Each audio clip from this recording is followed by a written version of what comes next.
నమస్తే అండి. నమస్తే అమ్మ. రామారావు గారు, మంచి ఫ్యామిలీ అంటే ఇండస్ట్రీలో ఒక డిసిప్లిన్ ఉన్న ఫ్యామిలీ అంటే కుటుంబ పరంగా సఖ్యతగా ఉంటూ పిల్లల్ని చాలా మేనేజ్ చేసుకుంటూ పిల్లలందరూ ఇప్పటికీ నా కనుసన్నల్లోనే ఉన్నారు అని అంటూ మోహన్ బాబు గారు బయటికి ప్రొజెక్ట్ చేస్తూ ఉంటారు. ఈ రోజు వరకు కూడా పిల్లలు అలానే ఉన్నారు అనుకోవచ్చు. బట్ ఈ రోజు ఉదయం ఏదైతే ఒక న్యూస్ వైరల్ అయిందో ఫేస్బుక్లో స్వయాన మంచు మనోజ్ గారు పెట్టారు, అన్నతో గొడవలు ఉన్నట్టు. ఎట్లా చూస్తారు? ఏంటి గొడవలు? ఇందులో అంటే నా అనుభవంలో మోహన్ బాబు గారు ఆయన ఎన్టీ రామారావు గారి తాలూకు శిష్యుడు, లేదా ఆయన ప్రభావం ఆయన జీవితమే చాలా ఉంది. టైం పంక్చువాలిటీ కానీ, ఓ డిసిప్లిన్ కానీ, గౌరవ మర్యాదలు కానీ అన్నీ కూడా ఆయన దగ్గర నుంచి నేర్చుకున్నాడు. ఒక విధంగా ఇంత గ్రోత్ వచ్చిందంటే కారణం ఆయన తాలూకు కఠోరమైనటువంటి క్రమశిక్షణ. తర్వాత ఏమైందంటే ఈ పిల్లలు క్రమశిక్షణగా ఉన్నారు అనుకునేలా ఉన్నారు, కానీ వాళ్ళు క్రమశిక్షణలో లేరు. అది జరిగింది. అది ఇక్కడ నిన్న ఎక్కడో చూశాను. నేను మా నాన్నకు కూడా భయపడను, కానీ మా ఆవిడికి భయపడతాను అని మంచు విష్ణు చెప్పాడన్నమాట. అట్లాంటి సహజంగా ఆవిడికి భయపడ్డా తీసి పక్కన పెట్టవచ్చు, కానీ సభాముఖంగా చెప్పడం మంచిది కాదు కదా. ఆవిడికి భయపడతావా లేకపోతే లేదా అన్నది నువ్వు భయపడతావు, లేకపోతే ఆవిడికి భయపడతావు, ఇవన్నీ మాకెందుకు, కానీ ఆ మాట చెప్పుకోవడం మంచిది కాదు. అంటే ఆయన తాలూకు ఆ బలహీనతని తెలియపరుస్తుంది ఇక్కడ ఒకటి. రెండు, ఈ గొడవలకి ప్రధానమైన కారణం ఏంటంటే ఎప్పుడైతే మంచు మనోజు ఆ అమ్మాయిని పెళ్లి చేసుకుంటాడనే విషయం, మౌనికారెడ్డిని పెళ్లి చేసుకుంటాడనే విషయం తెలిసిందో మంచు విష్ణు డిఫర్ అయిపోయాడు. సైకలాజికల్గా, మెంటల్గా, ఫిజికల్గా డిఫర్ అయిపోయి ఆయనతో ఉన్నటువంటి ఆ ఇంటరాక్షన్ని తగ్గించుకున్నాడు. అసలు బిగినింగ్లో ఏమిటంటే అసలు వాళ్ళు ఎలా పోతారో పోనీయండి, బయటికి పోనీయండి, ఇందులో మనం ఎందుకు జోక్యం చేసుకోవడం, పిల్లి మనం వెళ్ళొద్దు, నాన్న మీరు వెళ్ళొద్దు, అమ్మ మీరు వెళ్ళొద్దు, లక్ష్మి నువ్వు వెళ్ళొద్దు అనేటువంటి మనస్తత్వంతో విష్ణు ఉన్నాడు. ఎందుకు అంత డిఫర్ అయిపోయారు? ఎందుకు మెంటల్గా డిఫర్ అయిపోవడానికి కారణం ఏంటంటే ఆయన బయటపడిపోయాడు కదా. ఇప్పుడు 6 సంవత్సరాలు బట్టి ఆయనకి ఏమి లేదమ్మా. అహం బ్రహ్మాస్మి సింహ మధ్యలో ఆగిపోయింది.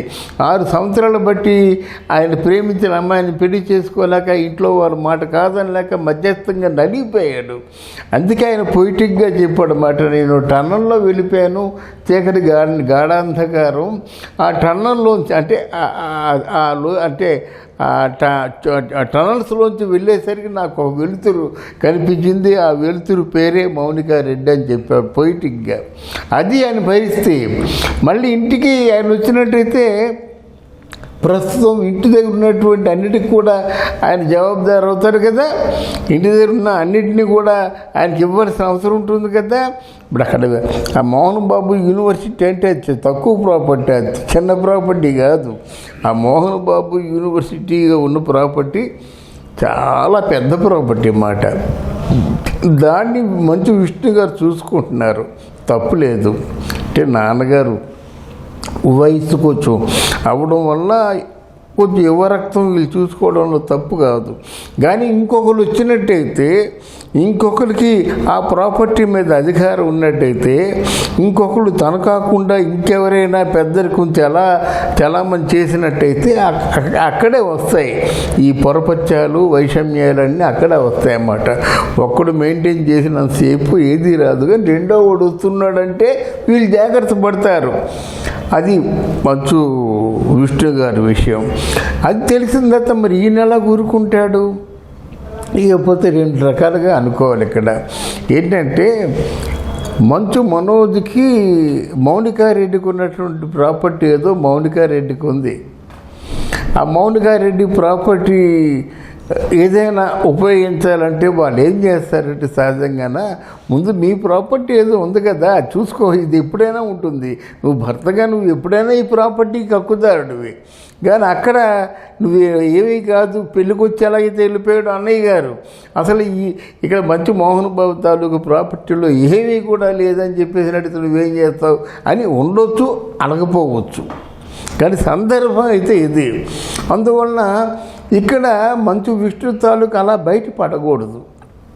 బయటపడ్డాడు. ఎలా బయటపడ్డాడంటే ఇప్పుడు మంచు మన లక్ష్మీ ప్రసన్న ఎలాగైతే మొదటి నుంచి చివరి వరకు ఆ పెళ్ళి దగ్గరుండి ఒక తల్లిలాగా చేసిందో, ఈయన ఒక తండ్రిలాగా చేసి చివరి వరకు ఉన్నట్టయితే ఈ గందరగోళమే ఉండేది కాదు. ఏముంటుంది, అలాగా ఎవరో పరాయి వాడి పెళ్ళికి వెళ్ళినట్టుగా వెళ్ళి కనిపించి వెళ్ళిపోవడం వల్ల కదా ఇదంతా వచ్చింది. తర్వాత ఆయన మోహన్ బాబును తర్వాత మోహన్ బాబు భార్య మీద కొంత ఆశ పెట్టుకున్నాడు మంచు విష్ణు. ఎందుకంటే మోహన్ బాబు గారి తాలూ కోపం తెలుసు. చిచిని మొహం నాకు చూపించొద్దు, అసలు నువ్వు రావద్దు, అసలు నీతో నాకు సంబంధం లేదు, ఇట్లాంటి మాటలు ఏవో ఎక్స్పెక్ట్ చేశాడు ఆయన. ఎవరు, మంచు విష్ణు. కానీ మంచు మోహన్ బాబు మంచోడమ్మా. ఎందుకంటే అవును, ఆయన మాట కాస్త కటువుగా ఉంటుంది, కానీ మనసు చాలా మంచిది.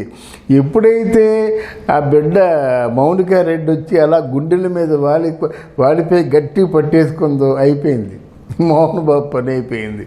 నాన్న నువ్వు నా కోడలు కాదు, కూతురివి అని చెప్పాడంటే ఆ మనసు అంతగా కరిగిందన్నమాట. చూస్తున్న వాళ్ళు కూడా కళ్ళు చెమర్చాయి. ఇవన్నీ చూసిన తర్వాత కోడలు కాదు కూతురు అంటున్నాడు. ఇక్కడే మంచు మోహన్ చూస్తే నాకు తల్లి తండ్రి దైవం అన్నీ మా నాన్నగారే అంటున్నాడు. మరి మధ్యలో నా పరిస్థితి ఏమిటి? వారు పొరపాటు నా మీద ఆయన వచ్చినట్టు ఇదంతా ఆయనకి ఇచ్చేయాలా? ఇలాంటి ఆలోచనలు వస్తాయన్నమాట. ఈ గొడవకు కారణం నీకేమీ లేదురా బాబు, నువ్వేమైనా మాట్లాడదలుచుకున్నట్టు నువ్వు ప్రాపర్టీ మీద కానీ దాని మీద కానీ దీని మీద కానీ దేని మీద నువ్వు ఆశపడ్డావు అంటే మాత్రం నీకు దక్కదు అని ముందే బయటపడి ఉంటాడు ఆయన. అన్ని విధాలుగా బయటపడినట్టుగా ముందే ఇక్కడ కూడా బయటపడి ఉంటాడన్నమాట. అందువల్ల ఇది తప్పదు కదా బయటపడాలంటే. మనకున్న మాధ్యమం ఉంది. ఎందుకంటే అందరూ చీటికి మాటికి మన సోషల్ మీడియా మాధ్యమాన్ని ఉపయోగించుకుంటారు. ఆ ఉపయోగించుకున్న తర్వాత మనం ఏమైనా గట్టిగా చెప్పినట్టు కేసులు పెడుతుంటారు. ఆ మాధ్యమాన్ని ఉపయోగించి ఈరోజు చర్చలు జరుగుతున్నాయన్నమాట. నా బోటు వాడు కూర్చున్నట్టు ఒకటే చెప్తాడు. తల్లికి తండ్రికి పుట్టిన వాళ్ళు వీళ్ళిద్దరూ కనుక వీళ్ళిద్దరూ సమానంగా మోహన్ బాబు తాలూకు పరువు ప్రతిష్టలతో పాటు ఆయన తాలూకు సంపాదించిన ఆస్తిలో కూడా ఇద్దరు వారసులు అవుతారు. నువ్వు నేను ఇద్దరు ప్రేమకు కానీ కష్టానికి కానీ సుఖానికి కానీ ఇద్దరూ సమానం అనుకుంటే గొడవ ఏముంది? గొడవ ఏం లేదు కదా. అది లేకపోవడం వల్ల ఈరోజు ఈ విధంగా ఇంటి పరువు రచ్చకెక్కిందని అనుకోవాలి, తప్పదు. Thank you so much. నమస్తే అమ్మా.